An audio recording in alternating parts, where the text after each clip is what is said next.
ଜଗନ୍ନାଥ ମହାପ୍ରଭୁ ଜଗନ୍ନାଥ ମନ୍ଦିର ପରିସରରେ ଜଗନ୍ନାଥ ମହାପ୍ରଭୁଙ୍କର ନୂତନ ମନ୍ଦିର ତିଆରି ଚାଲିଛି। ଏହି ଜାଗାରେ ବାବା ବଳିଆଙ୍କ ନିର୍ଦ୍ଦେଶରେ ଏଠି ସ୍ୱାଧୀନତା ସଂଗ୍ରାମୀ ଶହୀଦ ବୀର ଲକ୍ଷ୍ମଣ ନାୟକଙ୍କର ପ୍ରତିମୂର୍ତ୍ତି ତିଆରି କରିବା ପାଇଁ ନିର୍ଦ୍ଦେଶ ଦେଇଥିଲେ। ସେଥିପାଇଁ এই ଜାଗାଟା ହେଲାନି ଶହୀଦ ମାଟିର ଜାଗା। ଏ ଜାଗାଠୁ ଶହୀଦ ବୀର ଲକ୍ଷ୍ମଣ ନାୟକ ସଂଗଠନ କରି ବ୍ରିଟିଶ ବିରୋଧରେ ଆନ୍ଦୋଳନ କରୁଥିଲେ। ଆଉ କରବା ମର ଆନ୍ଦୋଳନ ଯେତେବେଳେ ମହାତ୍ମା ଗାନ୍ଧୀଙ୍କର ଡାକରା ହେଲା ସେତେବେଳେ ତାନା ଘେରାଉ ପାଇଁ ଏଠି ସଂଗଠନ କରି ତାନା ଘେରାଉ ପାଇଁ ଯାଇଥିଲେ। ସେଥିପାଇଁ ଶହୀଦ ଯେ ହେଇଛି ତାର ଗୋଟେ ସମ୍ମାନ ରକ୍ଷା କରିବା ପାଇଁ ତାର ପ୍ରତିମୂର୍ତ୍ତି ପ୍ରଭୁ ଜଗନ୍ନାଥଙ୍କର ସାମ୍ନାରେ ଗୋଟେ ଛୋଟ ମନ୍ଦିରଟା ଟିକେ ତିଆରି କରି ତାକୁ କିଛି ନା କିଛି କୂଳ ଦୀପ ଦେବା। ଏଇଠି ଗୋଟେ ଶହୀଦ ଦେଶ ପାଇଁ ଶହୀଦ ହେଇଛି, ଆମର ଓଡ଼ିଶା ରାଜ୍ୟ ପାଇଁ ଶହୀଦ ହେଇଛି, ଭାରତ ଦେଶର ପାଇଁ ଯେଉଁଟାକି ବହୁତ ସଂଗ୍ରାମୀ ଗୁଳି କାଣ୍ଡ ଦିବସରେ ବହୁତ କିଛି ମରିଗଲେ। ସେଥିପାଇଁ ଅଗଷ୍ଟ 21 ତାରିଖ ଦିନ ତାକୁ ମନେ ପକାଉଛନ୍ତି ଶହୀଦ ମହାପୁରୁଷମାନଙ୍କୁ।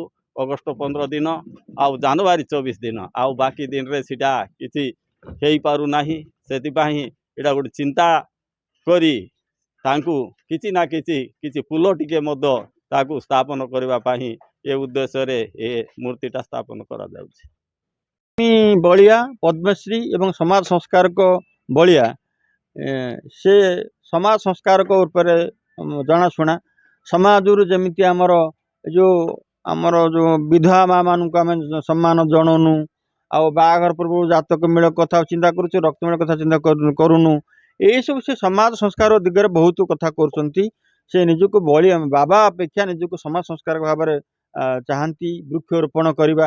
ସେଇ କ୍ରମରେ ଯେତେବେଳେ ମାଥିଲିର ଜଗନ୍ନାଥ ମନ୍ଦିରରେ ଆମର ଏଠି ଜଗନ୍ନାଥ ପୂଜା ପାଉଥିଲେ, ଆମେ ଦେଖିଲୁ ଯେ ଜଗନ୍ନାଥଙ୍କର ମନ୍ଦିରଟି ଭାଙ୍ଗି ଦିଆଗଲା। ତାକୁ ସେ ଆମେ ଯେତେବେଳେ ନୂଆ ମନ୍ଦିର ପ୍ରତିଷ୍ଠା କଥା ତିଆରି କରିବା କଥା କହିଲୁ, ବାବା କହିଲେ କ'ଣ ଏତେ ମନ୍ଦିର ଫନ୍ଦିର ଗୁଡ଼ାକ ସବୁ କରୁଛ, ମାନେ ତାଙ୍କ ଶିଷ୍ୟମାନଙ୍କୁ କହିଲେ, ଆଉ ମନ୍ଦିର ଖାଲି ଠାକୁର ପୂଜା ପାଇବେ, ଆଉ କ'ଣ ମହାପୁରୁଷ ପୂଜା ପାଇବା ଯୋଗ୍ୟ ନୁହନ୍ତି?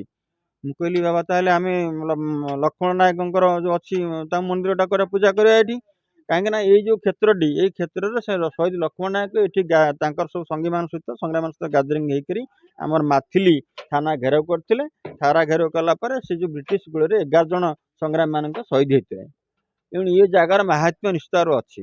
ଦେଖନ୍ତୁ, ଶହୀଦ ମାନଙ୍କୁ ପୂଜା କଲେ ବି ସେଇ ଅବସ୍ଥା ପ୍ରାପ୍ତ ହେବା, କାହିଁକି ନା ଶହୀଦ ମାନେ ସେମାନେ ନା ଆତ୍ମହତ୍ୟା କରି ମରିଛନ୍ତି, ନା ତାଙ୍କୁ କିଏ ଗୁଳି ମାରିଛି, ସ୍ୱଇଚ୍ଛାରେ ଦେଶ ସେବା ପାଇଁ ଜୀବନ ଦାନ କରିଛନ୍ତି। ଯିଏ ଚୈତନ୍ୟ ଅବସ୍ଥାରେ ଦେହ ତ୍ୟାଗ କରେ ସେ ନିଶ୍ଚିତ ସାଧୁ ପଦବାଚ୍ୟ। ଯେମିତି ରାମକୃଷ୍ଣ ପରମହଂସ, ଠାକୁର ଅନୁକୂଳ ଚନ୍ଦ୍ର, ଠାକୁର ନିଗାନନ୍ଦ, ଆମର ଓଡ଼ିଶାର ଅଭିରାମ ପରମହଂସ ଯେମିତି ସାଧନାରତ ଥାଇ ମାନେ ସମାଧି ଅବସ୍ଥାରେ ବା ଚୈତନ୍ୟ ଅବସ୍ଥାରେ ଦେହ ତ୍ୟାଗ କରିଛନ୍ତି, ଏମାନେ ଚୈତନ୍ୟ ଅବସ୍ଥାରେ ହିଁ ଦେହ ତ୍ୟାଗ କରିଛନ୍ତି। ତାଙ୍କୁ ପୂଜା କଲେ ଯୋଉ ଫଳ ପାଇବେ, ଏ ଶହୀଦ ଲକ୍ଷ୍ମଣ ନାୟକକୁ ପୂଜା କଲେ ସେଇ ଫଳ ପାଇବେ, ବୀର ସୁରେନ୍ଦ୍ର ନାୟକକୁ ପୂଜା କଲେ ସେଇ ଫଳ ପାଇବେ, ବାଘା ଯତୀନକୁ ଆପଣ ପୂଜା କଲେ ବି ସେଇ ଫଳ ପାଇବେ। ସେଇ ଉଦ୍ଦେଶ୍ୟରେ ତାଙ୍କର ପ୍ରକୃଷ୍ଟ ଭାବରେ ଆମେ ଟିକେ କିଛି ନ କରିପାରିଲେ ନାହିଁ, ଆମେ ତାଙ୍କୁ ଫୁଲ ଟିକେ ଦେଇପାରିବୁ, ପ୍ରତିଦିନ ଧୂପଟେ ଦେଇପାରିବୁ। ଆପଣମାନେ ଦେଖିବେ ଯେକୌଣସି ଶହୀଦ ମାନଙ୍କର ଅଛି ସେ ସବୁ ଆଇଦର ରାସ୍ତା କଡ଼ରେ ଅଛନ୍ତି, ନହେଲେ ପାର୍କରେ ଅଛି। କେବଳ ଜାନୁଆରୀ 26 ତାଙ୍କ ଜନ୍ମଦିନ, ନହେଲେ ଆପଣଙ୍କର ଅଗଷ୍ଟ 15, ଏତିକି ଦିନରେ ଟିକେ ତାଙ୍କୁ ଫୁଲ ଦିଆହେଉଛି। ଆଉ ନେକ୍ସଟ ପୁଣି ଆର ଇଏକୁ ହେଲେ ଫୁଲ ଉତ୍ତରା ହେଉଛି।